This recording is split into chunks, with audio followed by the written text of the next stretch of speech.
موقف نمبر 4، شیخ زبیر علی زئی رحمہ اللہ خود تو مٹھی کے بعد داڑھی نہیں کاٹتے تھے. میں بھی نہیں کاٹتا، میرے کئی وال آپ دیکھ لیں بڑے ہوئے ہیں، سچی داڑھی ہے الحمدللہ، نوبت ہی نہیں آئی. خود نہیں کاٹتے تھے، لیکن مٹھی کے بعد داڑھی کاٹنے کے جواز پر فتویٰ دیتے تھے اور اجماع صحابہ سمجھتے تھے، اور بالکل ٹھیک ہے،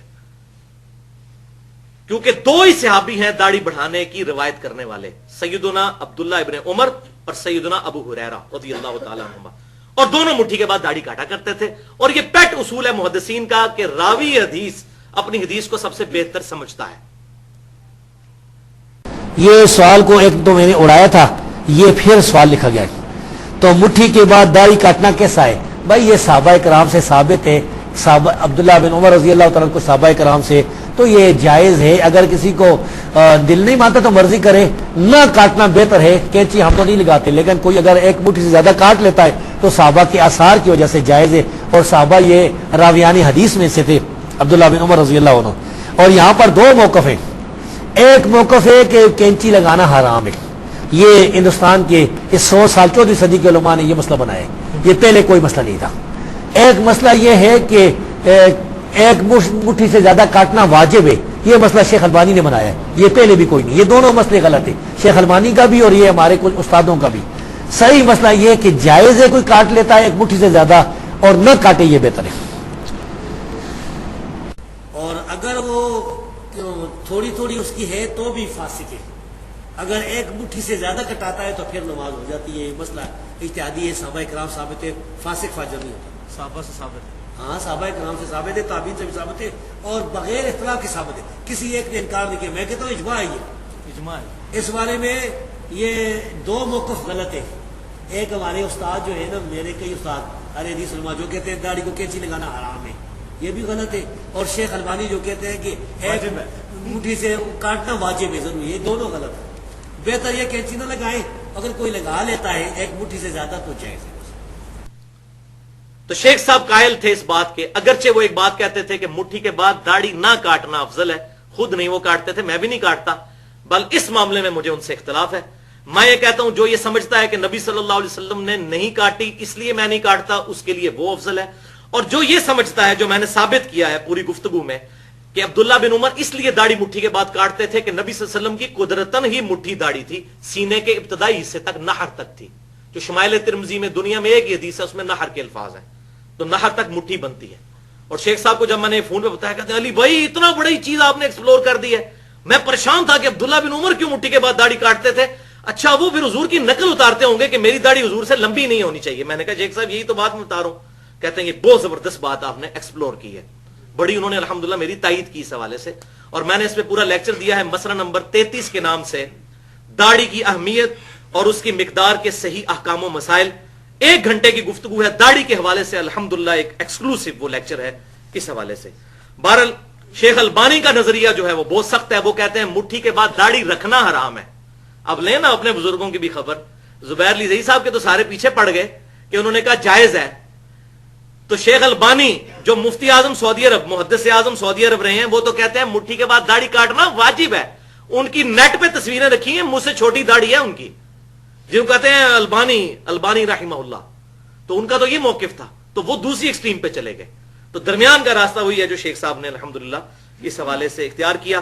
اور یہاں پہ میں کڑوی بات کر دوں، مٹھی کے بعد داڑھی تو نہیں کاٹتے، پھر داڑھی کو گرا دینی شروع کر دیتے ہیں ایسے ایسے تاکہ چھوٹی نظر. ہمارے جیل میں کتنے علماء ہیں، ان کی داڑھی اگر کھولی جائے نا تو ناف سے نیچے جاتی ہے، وہ ساری انہوں نے اندر لپیٹی ہوتی ہے. تو یہ یاد رکھیے گا بھائیو، سنن نبی داؤد میں انٹرنیشنل نمبر کے مطابق 36 نمبر حدیث ہے، اور مشکات میں 351 نمبر حدیث ہے، سنن نسائی میں موجود ہے. شیخ البانی بھی صحیح کہتے ہیں، شیخ زبیر علی زئی صاحب بھی اس پہ صحت کا حکم مشکات میں لگایا 351 نمبر حدیث پہ، کہ آپ صلی اللہ علیہ وسلم نے ارشاد فرمایا محمد صلی اللہ علیہ وسلم اس سے بری ہیں جو اپنی داڑھی کو گرا لگاتا ہے. یہ گرا ہی ہے نا جی، گرا یہ نہیں ہے کہ جیسے آپ نے اس طرح گرا لگانی ہے، گرا مراد ہے اس طریقے سے کٹھی کرنا، ایسے ایسے کر کے، یہ معاذ اللہ استغفر اللہ. تو اس سے بہتر آپ مٹھی کے بعد کاٹ لیں. اس پہ تو نص موجود ہے کہ یہ حرام ہے، اور وہاں الحمدللہ صحابہ کا اجماع موجود ہے. اور شیخ صاحب کے الفاظ ہیں ویڈیو میں، اجماع ہے، واقعی اجماع ہے. جب صحابہ کی مخالفت نہیں آئے گی تو اجماع تصور ہوگا. صحابی کے کسی عمل پر کوئی صحابی اختلاف کرے گا نا پھر ہم کہیں گے، ورنہ تو جو تراویح کی جماعت ہے آپ صلی اللہ علیہ وسلم سے 3 دن کے بعد تو ثابت نہیں، بلکہ آپ تو اتنے سخت ناراض ہوئے اور کہا کہ گھر جا کے پڑھو، تو آپ کو یہ کہے کہ سیدنا عمر نے بدعت شروع کروائی، معاذ اللہ. تو صحابہ کا فہم جو ہے وہ نبی صلی اللہ علیہ وسلم کی احادیث کا دی بیسٹ فہم ہے. تو اکثر شیخ صاحب ایک جملہ بولتے تھے کہ 14ویں صدی کے علماء کا فہم نہیں ماننا، صحابہ تابعین اور تبع تابعین کا فہم ماننا ہے. الحمدللہ. تو صحیح بخاری اور مسلم کی متفق علیہ حدیث ہے کہ امام کائنات صلی اللہ علیہ وسلم نے فرمایا کہ داڑھیوں کو معافی دو، واعفوا اللحا، داڑھیوں کو معافی دو اور مونچھیں پست کرو اور مشرکین کی مخالفت کرو. یہ حدیث نمبر ہے 5892. نمبر میں اس لیے ساتھ بتا رہا ہوں انٹرنیشنل کیونکہ یہ کریٹیکل ہے. اس کے ساتھ ہی اسی سند پہ عبداللہ بن عمر رضی اللہ تعالیٰ عنہ کا عمل بھی لکھا ہوا ہے. یہ تعلیقاً نہیں ہے، سند کے ساتھ ہے کہ عبداللہ بن عمر رضی اللہ تعالیٰ عنہ حج اور عمرے کے موقع پر اعلانیہ پبلکلی، حج اور عمرے پہ تو سارے اکٹھے ہوئے ہوتے ہیں نا، اور مجھے تو خوشی ہے کہ حج عمرے پہ یہ کام کرتے تھے تاکہ کوئی چھپ کے کیا ہے تو پتہ ہی نہیں چلا. حج عمرے پہ کرتے تھے، 40,000 صحابہ زندہ تھے، کسی نے نہیں ان پہ بدعت کا فتویٰ لگایا، ورنہ ہماری کتابوں میں آ گیا ہوتا. حج اور عمرے کے موقع پر وہ مٹھی کے بعد داڑھی یوں مٹھی پکڑتے داڑھی کی اور مٹھی کے بعد داڑھی کاٹ دیتے. آپ یہ نہ سمجھے میں کاٹتا ہوں، الحمدللہ میری سچی داڑھی ہے، مجھے ضرورت ہی نہیں کاٹنے کی. 34 سال کی عمر میں بھی داڑھی اتنی ہے کہ سچی داڑھی الحمدللہ. بال جو ہیں وہ مٹھی سے بڑے ہوئے ہیں، یہ دیکھ لیں کتنے بڑے ہوئے ہیں، لیکن ضرورت نہیں پڑتی کاٹنے کی. اگر کوئی ایسی داڑھی ہو کہ جس کو دیکھ کے لوگ گھن کھائیں تو اس میں تو میں ضرور کاٹتا، پھر اس کو سنت کے مطابق کرتا، تاکہ داڑھی کی عظمت لوگوں کے دلوں میں یہ نہیں ہے کہ ایک پوچھل یہاں سے لٹکی ہوئی ہے اور پاکی پلیتی کا دھیان کرنا بھی مشکل ہو گیا ہے. یہ داڑھی سے نفرت دلانے والی بات ہے، یہ صرف بے سمجھی ہے. وہ آگے آ جائیں گی حدیثیں. آج تو میں یہ بھی کلیئر کروں گا کہ حضور کی اپنی داڑھی کتنی تھی. جو جھوٹ بولا جاتا ہے کہ سینہ درد بڑھتی تھی، وہ بھی آج آ جائے گا انشاءاللہ تعالی. تو حج اور عمرے کے موقع پر وہ یہ کام کرتے تھے، کاٹ دیتے تھے. اور مٹھی یہ ہوگی، یہ بات جدید مولویوں نے کہا جی مٹھی یہ ہے. یہ مٹھی بھائی میرے، یہ مٹھی بہت بعد میں آئی ہے، ایسے 200-250 سال پہلے کہ 2 مٹھیاں جوڑی جائیں تو 1 فٹ بنتا ہے. یہ ڈکشنری کی مٹھی بعد میں آئی ہے. یہ صحابہ کے فرشتوں کو نہیں پتا کہ یہ مٹھی بعد میں کسی نے بنانی ہے. یہ مٹھی نہیں ہے. مٹھی میں داڑھی پکڑتے ہیں، جب پکڑنا ہے تو ایسے کر کے پکڑنا ہے، یوں یہ پکڑنا ہے، یہ پکڑ کے وہ کاٹا کرتے تھے. یہ صحیح بخاری میں موجود ہے حج اور عمرے کے موقع. اب ہم فنیٹک بھی نہیں ہیں. ایک ضعیف حدیث موجود ہے جامعہ ترمذی میں کہ نبی صلی اللہ علیہ وسلم اپنے طول سے داڑھی کو کاٹتے تھے اور عرض سے بھی کاٹ کے داڑھی کو چھوٹا کیا کرتے تھے. لیکن حدیث ضعیف ہے، ترمذی میں ہے. اس میں عمر بن ہارون متروک ضعیف راوی ہے، اس کی حدیثیں ترک کی گئی ہیں، ضعیف روایت ہے، وہ ہم پیش نہیں کر رہے. اس حدیث کے اوپر 2 اعتراض ہوتے ہیں علمی. ایک علمی ہے اور ایک غیر علمی جاہلانہ اعتراض ہے. میں دونوں اعتراض بیان کر کے ان کو انشاءاللہ تعالی کنکلوڈ کرتا ہوں. پہلا اعتراض جو علمی کیا جاتا ہے وہ یہ ہے کہ جی حج اور عمرے پہ یہ کرتے تھے نا، عام دنوں میں تو نہیں کرتے تھے. اچھا، حج اور عمرے پر کرنا ان کا اعلانیہ ہے، اور آپ تو داڑھی کاٹنے کو، کینچی لگانے کو کہتے ہیں حرام. حج عمرے پہ تو اس سے بڑا حرام ہوگا. کیوں کاٹتے تھے وہ؟ تو کیا آپ حج عمرے پہ قائل ہیں؟ تو کہیں گے نہیں. تو پھر آپ تو دلیل ہی نہیں پیش کر سکتے. تو حج اور عمرے پر کاٹتے تھے تو یہ بھی آپ کی غلط فہمی ہے. آپ سے مراد وہ لوگ جن کو یہ غلط فہمی. عبداللہ بن عمر رضی اللہ تعالی عنہما، عبداللہ بن عباس رضی اللہ تعالی عنہما، سیدنا ابو ہریرہ رضی اللہ تعالی عنہ، تینوں چوٹی کے صحابہ مطلقاً داڑھی کاٹا کرتے تھے مٹھی کے بعد. وہ میں آپ ثبوت دینے لگا ہوں. الموطا امام مالک. امام مالک وہ شخصیت جن سے 700 حدیثیں صحیح بخاری میں امام بخاری نے لی ہیں 2 واسطوں سے. الموطا امام مالک میں گولڈن چین کے ساتھ یہ حدیث ہے. گولڈن چین آپ کو پتا ہے نمبر 1 روایت جو امام بخاری فرماتے ہیں کہ امام مالک نے سنا ہو نافع سے، اور نافع نے عبداللہ بن عمر سے، اور عبداللہ بن عمر نے رسول اللہ صلی اللہ علیہ وسلم سے. یہ گولڈن چین ہے. اس روایت کے اوپر الموطا امام مالک میں انٹرنیشنل نمبرنگ کے مطابق 895 نمبر اثر ہے کہ عبداللہ بن عمر رضی اللہ تعالیٰ عنہ نے جس سال حج کرنا ہوتا اس سال پھر رمضان سے لے کر حج تک اپنی داڑھی کے بالوں کو اور سر کے بالوں کو نہیں کاٹتے تھے. کس سال؟ جس سال حج کرنا ہوتا اس سال رمضان سے لے کر حج تک نہ سر کے بال کاٹتے تھے نہ داڑھی کے بال، پھر حج سے فارغ ہو کے کاٹتے تھے. اس سال نہیں کاٹتے تھے، رمضان سے لے کر حج تک، یعنی عام حالت میں کاٹتے تھے. بالکل واضح چیز. تو یہ واضح ثبوت ہے کہ عبداللہ بن عمر رضی اللہ تعالیٰ عنہما صرف اس سال ہی داڑھی کے بال نہیں کاٹتے تھے جس سال حج کرنا ہوتا تھا، وہ بھی رمضان سے لے کے حج تک آگے پیچھے کاٹتے تھے. اس کے بعد امام مالک وہی حدیث لے کے آئے جو صحیح بخاری اور مسلم میں ہے، صحیح بخاری کے اندر، کہ عبداللہ بن عمر رضی اللہ تعالی عنہما حج کے موقع پر مٹھی کے بعد داڑھی کاٹ لیتے تھے. یہ دونوں حدیثیں الحمدللہ امام مالک کٹھی لے کے آئے ہیں، مسئلہ ہی حل کر دیا. جیسا کہ صحیح بخاری میں تو صرف یہی تھا کہ سیدنا عمر رضی اللہ تعالیٰ عنہ نے ابی ابن کعب اور تمیم داری رضی اللہ تعالیٰ عنہما کو حکم دیا تھا کہ وہ رمضان میں لوگوں کو تراویح پڑھائیں. صحیح بخاری میں رکھتے کوئی نہیں ہے اس کے ساتھ. الموطا امام مالک میں یہ روایت لے کے امام مالک نے اگلی روایت پھر لی ہے کہ ان کو حکم دیا کہ 11 رکعتیں پڑھائیں، 8 رکعت تراویح اور 3 وتر. تو یہاں بھی امام مالک نے امت پہ احسان کیا ہے، دونوں چیزیں جمع کر کے مسئلہ ہی حل کر دیا. اور الحمدللہ یہی بات ہے جو سنن نبی داؤد کے اندر انٹرنیشنل نمبرنگ کے مطابق 2357 نمبر حدیث ہے، اکلوتی حدیث ہے رمضان کی دعاؤں پہ. اس کے علاوہ رمضان کی کوئی دعا ثابت نہیں ہے صحیح سند کے ساتھ. یہ اکلوتی حدیث ہے کہ عبداللہ بن عمر رضی اللہ تعالی عنہما رمضان میں جب روزہ افطار کرتے تو پڑھتے ذهب الظمأ وابتلت العروق وثبت الاجر انشاءاللہ. یہ سنی ہوئی ہے نا دعا، شکر ہے. اسی کے آگے اگلی پورشن بھی ہے جو بیان ہی نہیں کیا جاتا. وہ ان کے شاگرد کہتے ہیں کہ عبداللہ بن عمر رضی اللہ تعالیٰ عنہ یہ دعا پڑھتے اور کہتے ہیں نبی صلی اللہ علیہ وسلم یہ دعا پڑھا کرتے تھے کہ پیاس مٹ گئی، رگیں تر ہو گئیں اور ہمارا اللہ کے حضور اجر پکا ہو گیا. اور پھر ساتھ ہی وہ راوی کہتے ہیں کہ ایک یہ کام میں نے عبداللہ بن عمر کو کرتے ہوئے دیکھا اور دوسرا میں نے یہ دیکھا کہ عبداللہ بن عمر مٹھی کے بعد داڑھی کاٹ دیا کرتے تھے. اس میں حج عمرے کا ذکر نہیں ہے، مٹھی کے بعد داڑھی کاٹ دیا کرتے تھے. یعنی انہوں نے کہا کہ میں نے یہ 2 عمل عبداللہ بن عمر کو کرتے ہوئے دیکھے ہیں، ایک یہ دعا پڑھتے ہوئے. اب کوئی اس حدیث کو ضعیف کرنے کی کوشش کرے نا، دعا ہی فارغ ہو جائے گی، وہ کہیں نہیں کرے گا. شیخ البانی بھی صحیح کہتے ہیں، شیخ زبیر علی صحیح صاحب بھی صحیح کہتے ہیں. دنیا کا کوئی محدث جرت ہی نہیں کر سکتا اس حدیث کو ضعیف کہنے کی. الحمدللہ یہ والا مسئلہ بھی کلیئر ہو گیا. بلکہ شیخ زبیر علی صحیح صاحب کی تو ویڈیوز انٹرنیٹ پہ پڑی ہوئی ہیں، انہوں نے تو بالکل صحیح بات، ننگی بات کر دی ہے کہ صحابہ کا اجماع ہے کہ مٹھی کے بعد داڑھی کاٹنا جائز ہے. اجماع انہوں نے لفظ استعمال کیا، واقعی اجماع ہے. مخالفت پہ کوئی بات ہی نہیں ملتی. جب مخالفت نہیں ہوگی تو اجماع تصور ہوگا. تو دوسرا اعتراض ہے غیر علمی اور جاہلانہ اعتراض. اب چونکہ وہ اعتراض ہے، اب کیا کریں؟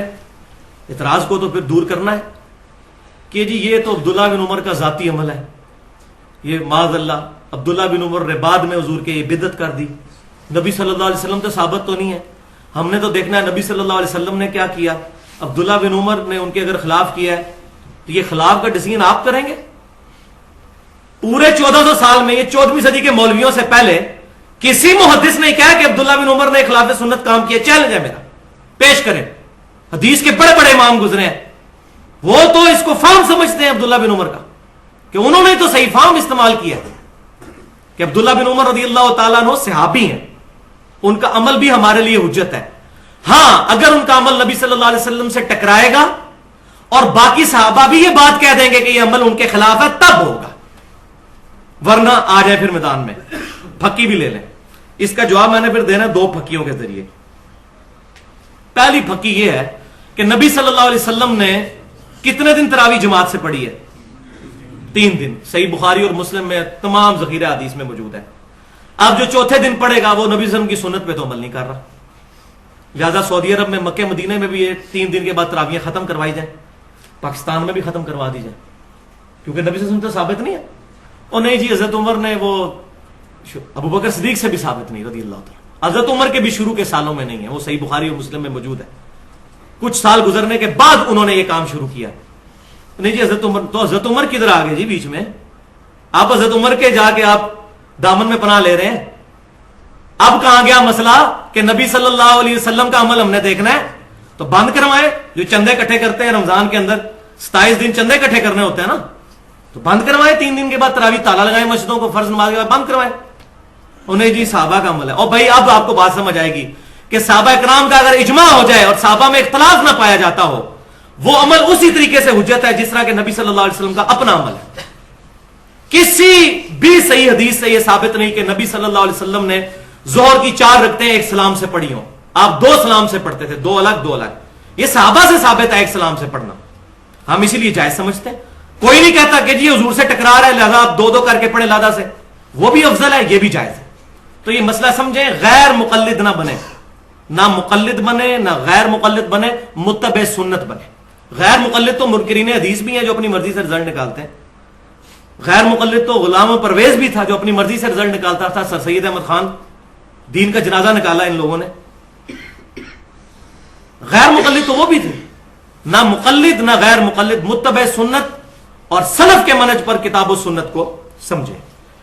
تو یہ تو ہوگی پہلی پھکی. اب دوسری پھکی ہے، یہ ہے وہ خطرناک پھکی جس کی وجہ سے الحمدللہ سارے علماء کا ہاضمہ جو ہے وہ صحیح ہو چکا ہے جب سے یہ حدیث میں نے نکالی ہے باہر. الحمدللہ بڑے بڑے علماء کی زبانیں بند ہو گئی ہیں اس کی وجہ سے. اب تو ڈرتے ہیں اس مسئلے کو ہاتھ ڈالتے ہوئے. یہ حدیث، یہ میں کوئی علماء کی توہین نہیں کر رہا، نہ میں کوئی نئی چیز پہ، اگر میں نے کوئی حدیث گاڑ لی ہے خود تو پھر بھائی علم کسی کی وراثت نہیں ہے. ذالک فضل اللہ یؤتی من یشاء، اللہ تعالیٰ جس کو عطا فرماتا ہے. یہ پھکی نمبر 2 یہ ہے کہ رسول اللہ صلی اللہ علیہ وسلم کی اپنی داڑھی کتنی تھی. عبداللہ بن عمر پہ حملہ ہوا ہے تو ہم تو دفاع کریں گے. عبداللہ بن عمر کو فتح مکہ کے موقع پہ تو مسلمان نہیں ہوئے، یہ تو سابقون الاولون ہے، ہم تو دفاع کریں گے ان کا کہ عبداللہ بن عمر رضی اللہ تعالیٰ عنہ پر غلط ایلیگیشن لگائی گئی. اب یہ مسئلہ سن لیجئے کہ عبداللہ بن عمر رضی اللہ تعالیٰ عنہما پر جو یہ ایلیگیشن لگی، عبداللہ بن عمر رضی اللہ تعالیٰ عنہما کیوں مٹھی کے بعد داڑھی کو کاٹا کرتے تھے، یہ مسئلہ اب آپ سمجھ لیں اس کی وجہ کیا ہے.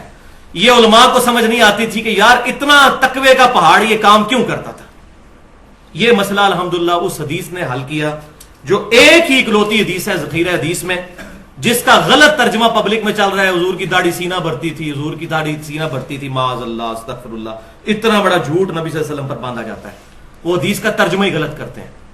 وہ حدیث میں آپ کو بتاتا ہوں کہاں پہ موجود ہے. ایک ہی حدیث ہے دنیا میں جس میں نبی صلی اللہ علیہ وسلم کی داڑھی کی حید بتائی گئی ہے، اور وہ حدیث ہے شمائل ترمذی کے اندر.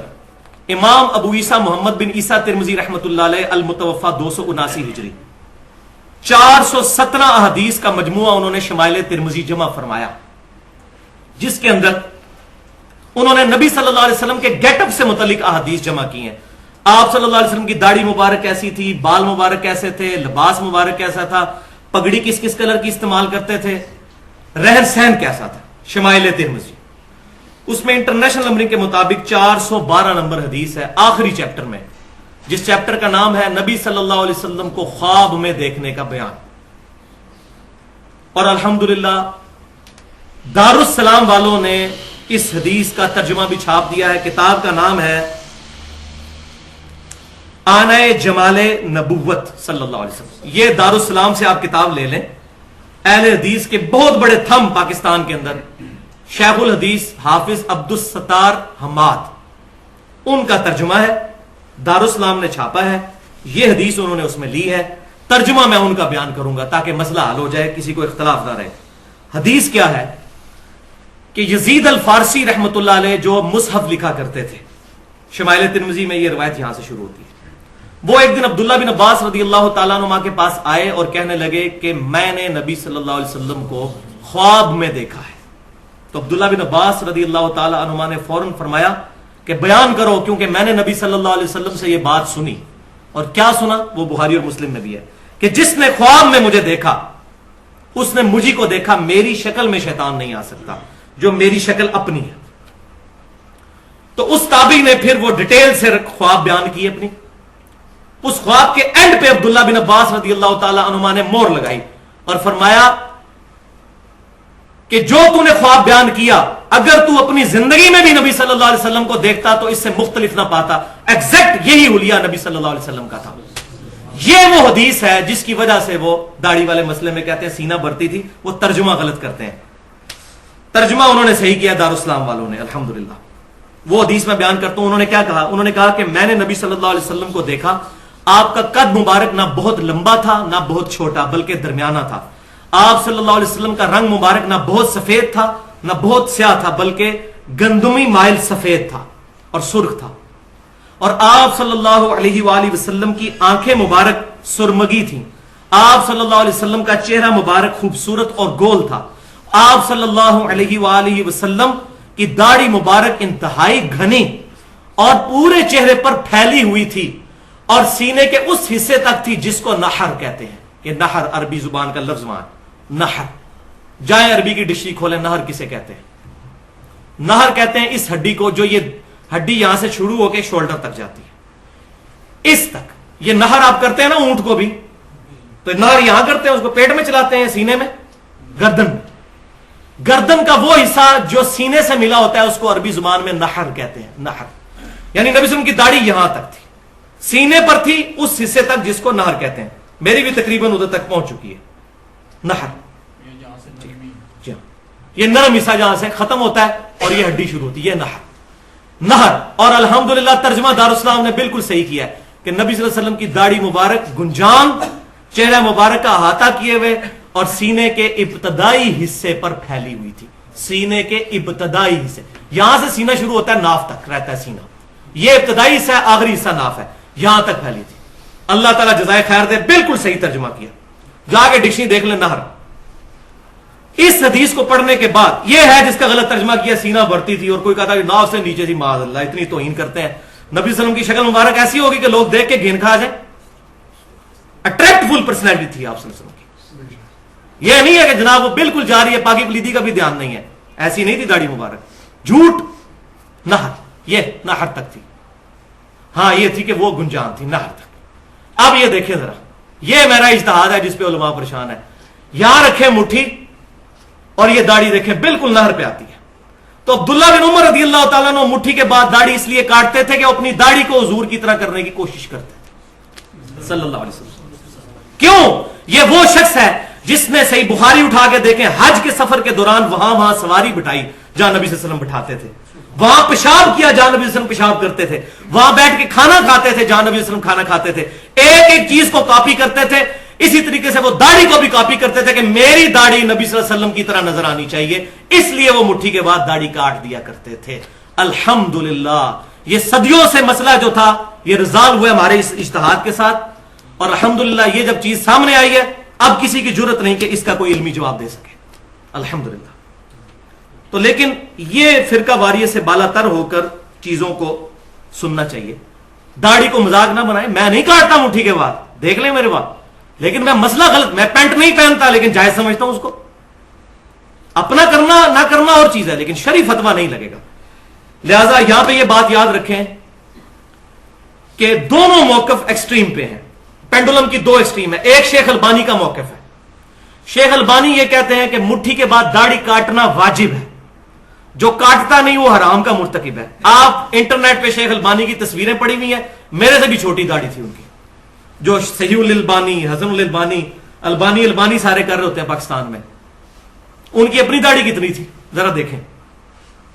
اور وہ کوئی شاگرد جس کی داڑھی لمبی ہوتی تھی مٹھی کے بعد پکڑ کے وہ ضرور کٹوا دیا کرتے تھے اور کہتے تھے واجب ہے کاٹنا. یہ ایک ایکسٹریم ہے, میں نہیں اس کو صحیح سمجھتا.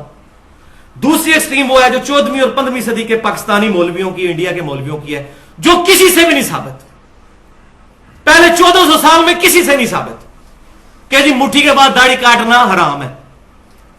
کسی نے نہیں لکھا. یہ 14ویں صدی کی پیداوار ہے. مسئلہ ہے تو نکالیں. اچھا جی, وہ کہتے ہیں جی آپ نکالیں سلف سے ثابت ہو کاٹنا, تو عبداللہ بن عمر سے بڑا سلف کون ہے بھائی؟ ہمارا تو سلف موجود ہے مونڈ, اور میں نے پورے دلائل دے دی. آپ ذرا دکھائیں کوئی ایک صحابی جس نے یہ کہا ہو کہ مٹھی کے بعد داڑھی کاٹنا حرام ہے. کسی نے عبداللہ بن عمر کو ٹوکا ہو تو واف اللحا کی تفسیر عبداللہ بن عمر ہی بتائیں گے جو حدیث کے راوی ہیں رضی اللہ تعالی عنہما, اللہ کی کروڑوں رحمتیں ہوں ان پر. اب تیسرا مسئلہ اس کے اندر, دو میں نے ایکسٹریم بتا دی کہ کاٹنا حرام اور ادھر کاٹنا واجب. تیسرا درمیان کا راستہ ہے, وہ یہ ہے کہ مٹھی کے بعد اگر کوئی داڑھی کاٹ لیتا ہے تو یہ جائز ہے. وہ میں نے سارے دلائل دے دیے.